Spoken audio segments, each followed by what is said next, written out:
Justement, à ce propos, l'ambassadeur du Rwanda à Brazzaville, Théoneste Mutsinda Chaka, s'est exprimé sur justement la polémique qui a été alimentée notamment par les détracteurs de cette relation rwando-congolaise, notamment sur la polémique sur la cession des terres que le Congo-Brazzaville aurait accordées au Rwanda.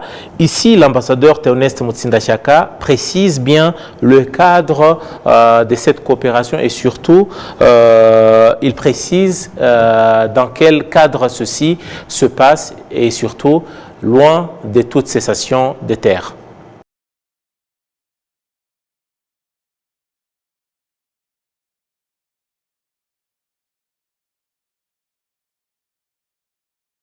Entrepreneurs et autres membres du secteur privé du Rwanda ont visité récemment les terres que le Congo-Brazzaville a offertes au Rwanda, des terres plus grandes que la ville de Kigali pour être exploitées. Après cette visite, ils ont décidé d'en faire bon usage en investissant dans des activités agricoles qui incluent l'élevage en prenant note de la fertilité de ces terres. Patrick Nilidandi nous en fait le point.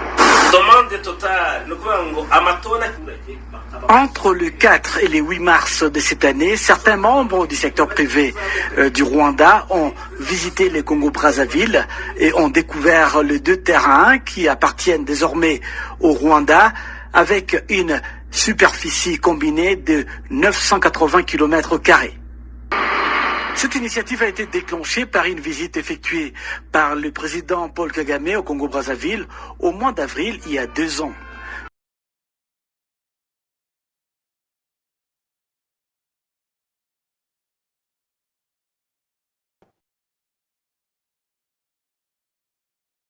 L'opinion publique congolaise, je dirais qu'elle n'est pas contre la démarche, parce que les Congolais ne peuvent pas être contre leurs intérêts. Ces projets, les deux projets dont je viens de vous parler, vont être les premiers bénéficiaires, ce sont des Congolais. Moi, je viens de recevoir il y a à peu près 4 ou 5 jours une lettre du consortium des opposants qui m'adressait leurs sentiments sur les accords, disait que ils ne sont pas d'accord que le Congo a vendu d'abord les terres au Rwanda ou a cédé les terres au Rwanda. Donc, ces opposants se sont montrés. On peut dire que ce sont ces opposants qui ont intoxiquer la population à leur donner les informations qui ne sont pas correctes. Je pense que le gouvernement a commencé à expliquer le contenu de ces accords. Nous aussi, nous allons continuer à travailler de concert avec le gouvernement pour faire la pédagogie.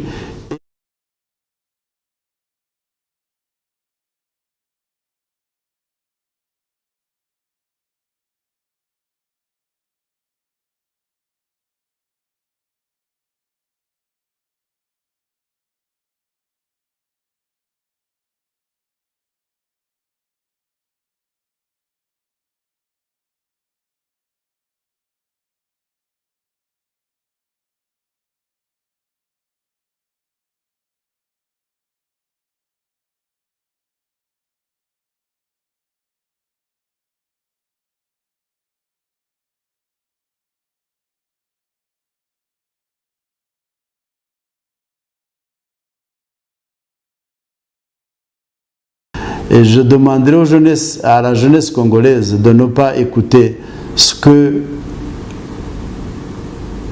les gens qui veulent les intoxiquer, parce que les deux projets, le premier projet est agropastoral.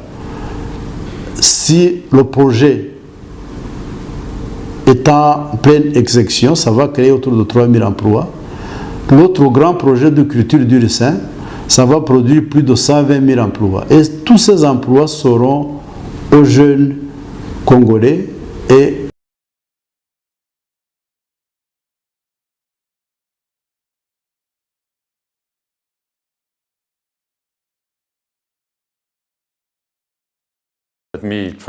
Alors, je vais essayer de poser la question différemment. Est-ce que vous considérez que la situation dans l'Est de la RDC est une menace directe pour le Rwanda et que du coup, le Rwanda prendra toutes les mesures pour se défendre, y compris la présence militaire? Nous l'avons dit publiquement. Cela n'est pas un secret. Pour nous, la question qui se pose, c'est: la situation est-elle une menace pour nous? Absolument. Faut-il réagir d'une manière que nous pensons appropriée? Absolument. Est-ce que la guerre avec la RDC est une réelle possibilité? Donc, vous êtes prêt à vous battre si nécessaire? Que ce soit la situation dans l'Est du Congo, que ce soit tout ce qui peut déborder sur notre territoire ou quoi que ce soit d'autre, nous sommes prêts à nous battre. Nous sommes là où nous en sommes, car nous avons combattu pour nos droits et pour nos vies. Et cela ne fait aucun doute. Nous n'allons pas reculer, être dissuadés si quelqu'un nous menace. Cela n'est pas un secret. Nous sommes prêts à nous battre.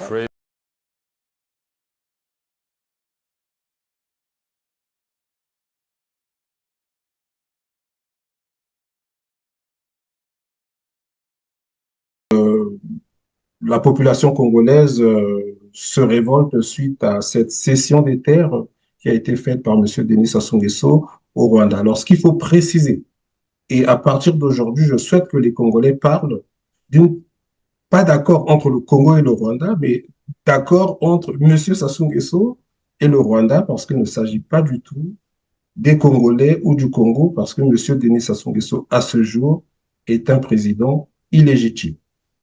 L'accord entre M. Denis Sassou Nguesso et le Rwanda a 3 objectifs principaux à mon sens. C'est, premièrement, attaquer à partir de la République du Congo, la République démocratique du Congo, à partir de la base militaire de Maluku. Ça, c'est le premier objectif de ces accords-là. Ensuite, vous avez un deuxième objectif, qui est celui de quadriller toute la partie sud du pays parce que il est question de neutraliser, dans le cas où M. Christelle Denis Sassou Nguesso accéderait à la magistrature suprême, bien évidemment par un coup de force, un peu comme l'a fait Faure Yadema lorsque son papa est décédé au Togo, que les forces rwandaises qui ont quadrillé la partie sud du pays maintiennent ces populations-là, si vous voulez, dans une espèce de violon pour les neutraliser. Ensuite, vous avez un troisième objectif qui est celui du remplacement des populations du Sud qui ont subi un génocide, principalement dans le Poul et dans la Bouenza, remplacer ces populations par les populations rwandaises Tutsi. Donc voilà les 3 objectifs principaux.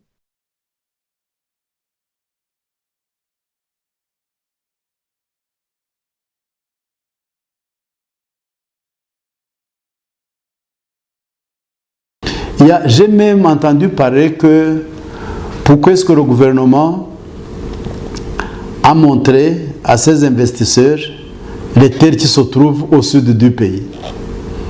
Mais dans toute affaire, dans tout business, les investisseurs posaient aussi la question. Il faut avoir des terrains qui sont tout près du port.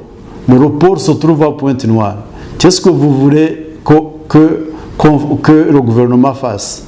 Les terres du Sud sont les terres qui sont tout près du port.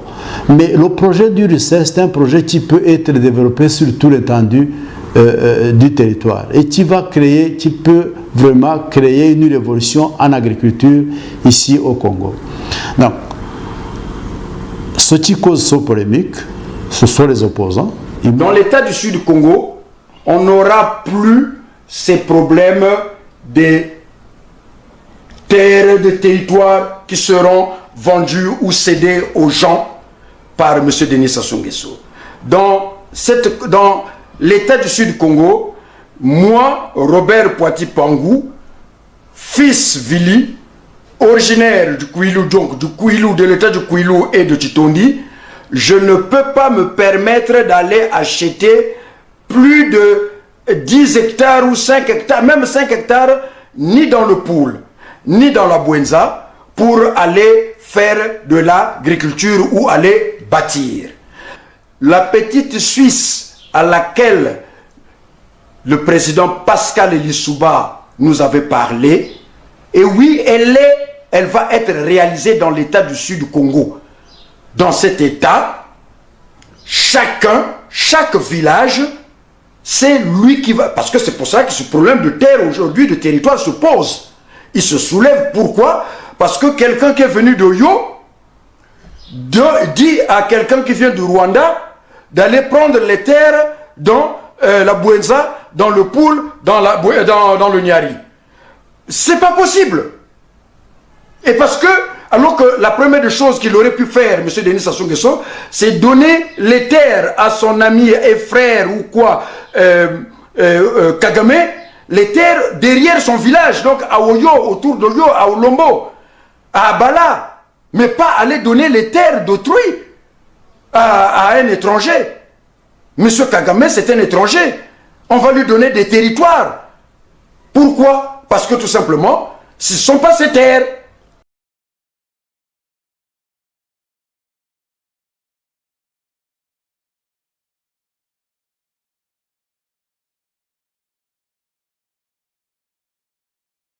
Écoutez, moi je pense que cette histoire de la cession de 1000 km² de terres congolaises au Rwanda est une déclaration de guerre à la RDC. On va essayer d'exciter la RDC pour qu'ils tirent les premiers et pour qu'après justifier un retour, pour justifier que le Congo-Brazzaville se défende. Et à ce moment-là, croyez-moi, le Congo-Brazzaville saura faire appel aux forces de Kagame pour le défendre. C'est une déclaration de guerre, et c'est un plan de guerre. Voilà. 1000 km², c'est énorme. On parle de 2 fois la surface de Kigali, tout ça, mais je vais vous donner un autre chiffre. 1000 km², c'est quoi? C'est ce que l'Empire chinois, à la fin du 19e siècle, avait concédé à l'Empire britannique pour construire Hong Kong. 1000 km², c'est la surface de Hong Kong. Exactement. On connaît la puissance de Hong Kong aujourd'hui, qui est retournée dans le giron de l'Empire chinois, après plus de 100 ans de présence britannique. Mais enfin, vous imaginez ce que ça peut faire sur 1000 km² de terres riches au milieu du Congo-Brazzaville. À 1000 km², vous faites vivre entre 500 000 et 1 million de personnes. Il y a 7 millions d'habitants sur les 1000 km² de Hong Kong. Alors, sans aller jusqu'à ce niveau de densité, vous imaginez un peu ce que ça représente. 1000 km² pour faire un aéroport, pour construire des villes, pour accueillir des ingénieurs, tout ça financé par la rente, les rentes du Rwanda, qui est immensément riche. Le Rwanda tire ses richesses d'où? Le Rwanda tire ses richesses de la rente mémorielle. Le Rwanda de Kagame touche un fric fou de tous les remords des pays occidentaux, les pauvres endroits, les pauvres Tutsis. Il faut aider Kagame d'une part, mais surtout, et encore plus, du pillage des mines du Kivu et de la RDC, qui est mise à sac.